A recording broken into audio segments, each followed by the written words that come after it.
Bonsoir à tous. À Chenauve, en Côte-d'Or, une voiture et 2 poubelles ont été brûlées la nuit dernière dans le quartier Herriot.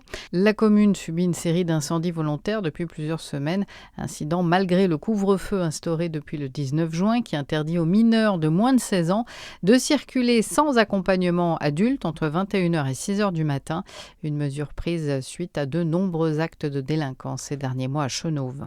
On ne lâche rien, le slogan a mobilisé des centaines de personnes partout en France aujourd'hui, qui réclament une loi intégrale afin de mettre fin aux violences systémiques envers les enfants et les femmes.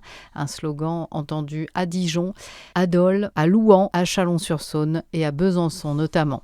Dans le Jura, justement, un homme de 53 ans comparaîtra en octobre à Lons-le-Saunier devant la cour criminelle départementale pour avoir violé et prostitué son fils alors âgé de 7 ans au début des faits.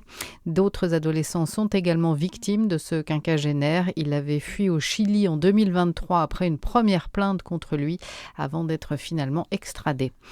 2000 mètres carrés de végétation partis en fumée ce samedi en Saône-et-Loire. Aucune habitation n'a été touchée. L'incendie s'est déclaré à Bonnet-Saint-Yter, près d'une route départementale.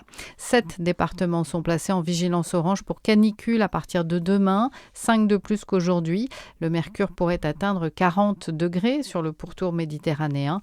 Et lundi, la vague de chaleur va s'étendre aux Pyrénées-Atlantiques, voire même jusqu'au Pays de la Loire. Le premier cas d'Ebola en France est guéri, c'est ce qu'annonce la ministre de la Santé Stéphanie Rist. Fin juin, un médecin de retour de République démocratique du Congo avait contracté le virus. Il est désormais hors de danger et va pouvoir sortir de l'hôpital. L'équipe de France de foot prépare son 8e de finale contre le Paraguay pour la Coupe du Monde. C'est à suivre donc France-Paraguay à 23h. Bon début de soirée sur Fréquence Plus.